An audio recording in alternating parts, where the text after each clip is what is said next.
initial reaction when you saw the bracket and draw? Is that what you expected? I think it worked out I think it broke down pretty much what we expected. I think there's so much analysis now pre-bracket that it gets increasingly accurate. Coach, both. A lot of people are wondering just from watching the shows and all the videos out, maybe where's Trent at today? Yeah, Trent's sick. He was feeling really under the weather. We think it's a 24-hour deal. But we FaceTime him in for our film session today, and it was true. He was not out at the club. He looked miserable. So. Mark, to have the off back, that you got that news, how much will that affect you guys and people's confidence as you start? It matters. It just matters. He's a veteran. He's been through it at the highest level. He means so much to our team outside the tournament, and inside the tournament maybe even means more to us. And that's partly why we were as cautious as we were in the SEC tournament. So it's really important to us. Lamont said it means a little bit extra for the guys to kind of break that duck for you in the NCAA tournament, but also start your Kentucky season and first career game with UK in the tournament even better. How does that make you feel, knowing that the guys are supporting you behind you? Our guys are great, but it's so much bigger than that. This is about Kentucky, and it's about everybody's chance to jump in this tournament. And what I'm really excited about is to see if we can take. This team has been through it in an amazing way, and their resilience has been incredible. Today, when you look at the analytics with the whole season wrapped up, we were 355th in the country in minutes continuity this season. That's an insane number. And to do it in this league, in the SEC, as a brand new group that's never functioned together, what these guys have accomplished already is really incredible. And so hopefully, what I'm excited about is seeing how much we can take these lessons in the postseason into the NCAA tournament, and what will the dividends be. It's going to be really exciting to see. Was there an exhale on your part when BYU popped up? And I know this table behind me just went. Actually, I love BYU. I love that place. I think it would have been really, I'm all about the drama. Like, I love it. And so, and plus, I love those kids that are there. I got to coach a lot of those kids and have so many friends there. So that would have been really fantastic. It didn't work out. Not everything works out all the time, but it's still going to be an epic NCAA tournament. Speaking of drama, what do you make of Coach P and Coach Cal potentially playing in the second round in Providence? Listen, if I know anything about Coach P, he wants all the smoke, man.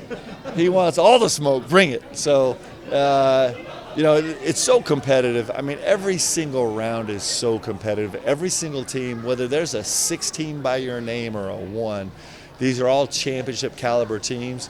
And so it doesn't, at the end of the day, probably the names don't matter that much. It's like everybody's fighting for their life, and that's why the NCAA tournament is so beautiful. It just is, it's the greatest sporting event in the world. When another bracket just came, getting so many teams in, we knew they were the best league all season, but this kind of validates, I guess, I'm really grateful that the committee, listen, there's so many ways that you can, there's so many different criteria. You can kind of cook the books however you want. But this is a season like no other. If you just take the freestanding non-conference success rate, there's never been a league that's performed at this level in non-conference competition. And so I'm glad that in this one-off, this one of forever, that the committee said, hey, this is a one-time in forever, so let's honor it and see what really happens with it. I'm really glad. I was really glad to see Texas get in. I know some of the metrics were complicated, but it was great to see them get in. I think it's great for the league. I think it's great that we're going to actually flesh this out and see what the SEC really was. Mark, you guys have experienced the lose and go home in the SEC. How much of motivation is that for this team going forward? What they've experienced. I know that our team, we talked about it today. We've talked about it for the last 3 months. I mean, the season goes by so fast. And with this group, this is our only season. We don't have a history of a year before. And I think that we're just desperate to make this last as long as we can. And we don't even need that motivation because these guys are so hungry to go win. Coach, what's that extra step of preparation look like for you guys going into the first round? I mean, anything in particular? It's interesting because the only thing we have is a little bit more time, but every game we played all season has been the biggest game we've ever played, and so there's not a lot of extra. We do have a couple more days to prepare, so we'll take full advantage of that. Talk about Lamont and then also the experience, right? So getting over the injury, but then the experience. This guy's been in the championship game. Yeah. The only way to gain experience is to experience, and he's done it. He's been in first round games in the tournament. He's been in Final Four games in the tournament. And he, like I said, he's just such a steadying force for our team anyway, on both at the point of attack on the defensive end and initiating offense on the offensive end. And you add in his experience, he's a difference maker for us. Another bracket just came out. Do you have any familiarity with Troy just over the years, or anyone affiliated there? Well, I've seen them a little bit this year. I think they're the number 7 steals team in the country. They're one of the top 20 or 30 offensive rebounding teams in the country. They're an elite level defensive team.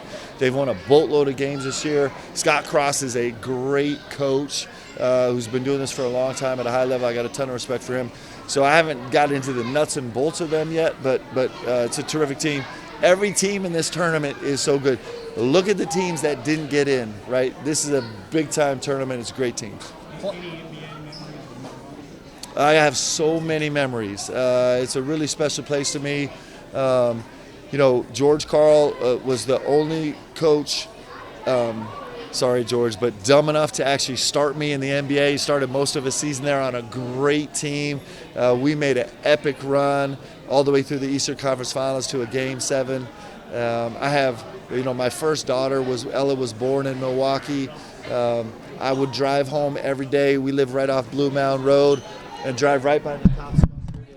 On the placard, they have what the customer grade was and call again and be like, are we getting it or not? Like, I just have, we have great friends there. Milwaukee's a special place to us. Isn't Coach Fieger from Milwaukee? Coach grew up in Wisconsin. He's a diehard Wisconsinite. Coach, playing in the tournament on a Dayton, a Drexel, even a San Diego State is a little bit different than playing as a Kentucky. How do you think the guys will handle being the hunters in their previous stops, being the hunted now as a 3-seed?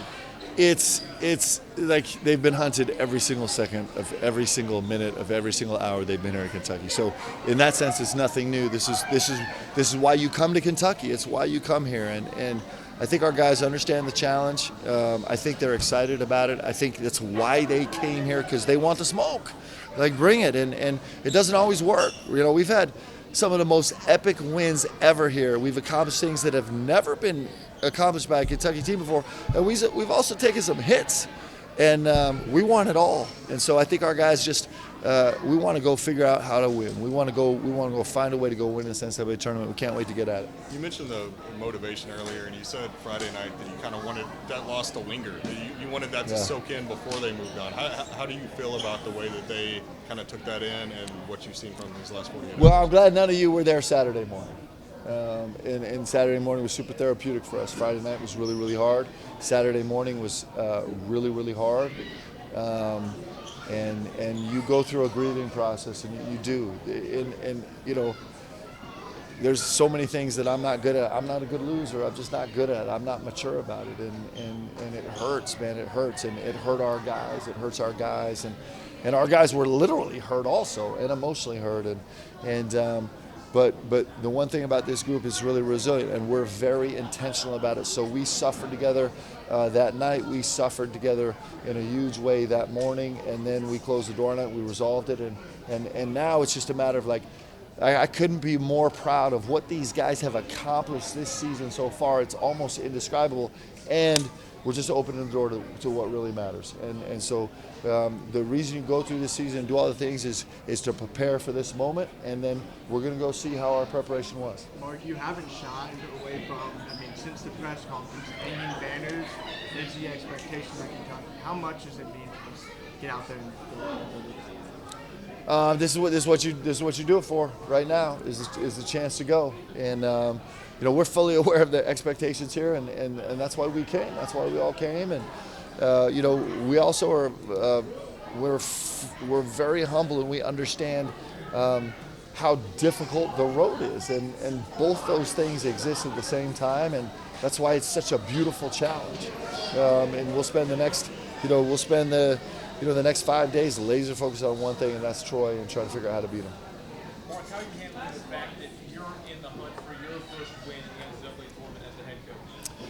It just doesn't really matter. Like, that doesn't even register for me. It's like, guys, if this is about me, then it's just dumb. Like I didn't come to Kentucky to make this about me. Like, I actually have no interest in me. I have interest in our team. I have interest in this program. I have interest in this tradition. I have interest in these guys who made this bold and brazen decision to come here with nothing proven and say, hey, we're going to go make our mark on this game, which they've done so incredibly well this season. And so I would hate for this ever to be, people are going to talk about what they're going to talk about, but this is just so much bigger than any one individual here.